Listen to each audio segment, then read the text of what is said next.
પશ્ચિમ બંગાળ વિધાનસભા ચૂંટણીના બીજા તબક્કાનું બુધવારે મતદાન થતા આ તબક્કાની 142 સીટ પર 90%થી વધુ મતદાન થયું છે। તેમાં સૌની નજર એ વાત પર છે કે પશ્ચિમ બંગાળમાં કોની સરકાર બનશે। સૌ કોઈ એ જાણવા માંગે છે કે આ વખતે સોનાર બાંગ્લા પર મમતા દીદીનો જાદુ ચાલશે કે પછી ભાજપ તેનું કમળ ખીલવવામાં કામયાબ રહેશે। આમ તો તેનું પરિણામ 4 મેના રોજ આપણને જાણવા મળશે, પરંતુ એક્ઝિટ પોલ અત્યારે આવી ગયા છે, ત્યારે એક્ઝિટ પોલમાં અલગ અલગ આંકડાઓ જાણવા મળી રહ્યા છે। એક્ઝિટ પોલના આંકડાની વાત કરીએ તો સૌથી પહેલાં વાત કરીએ પી માર્ક એક્ઝિટ પોલની। જાણીએ છીએ તેમ પશ્ચિમ બંગાળમાં કુલ 294 બેઠક છે, જેમાંથી આ એક્ઝિટ પોલ મુજબ ટીએમસીને 118થી 138 બેઠક મળવાનું અનુમાન છે। ભારતીય જનતા પાર્ટીને 150થી 175 બેઠક મળવાનું અનુમાન છે।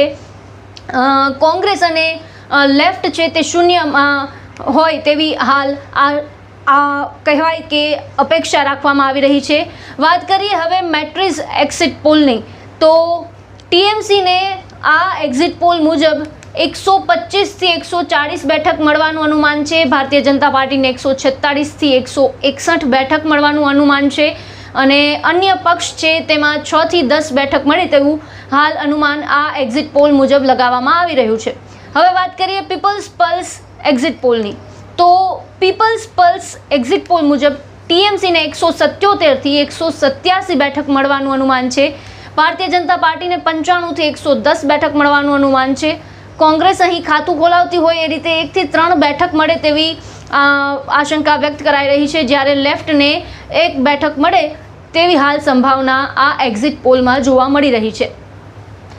હવે વાત કરીએ ચાણક્ય એક્ઝિટ પોલની, તો ચાણક્ય એક્ઝિટ પોલ મુજબ ટીએમસીને 130થી 140 બેઠક મળવાનું અનુમાન છે। ભારતીય જનતા પાર્ટીને 150થી 160 અને અન્યને 0થી 6 બેઠક મળવાનું અનુમાન લગાવવામાં આવી રહ્યું છે।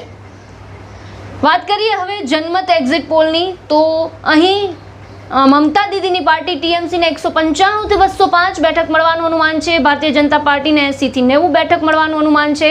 કોંગ્રેસને 1 થી 3 અને અન્યને 3 થી 5 બેઠક મળે તેવું અનુમાન લગાવવામાં આવી રહ્યું છે।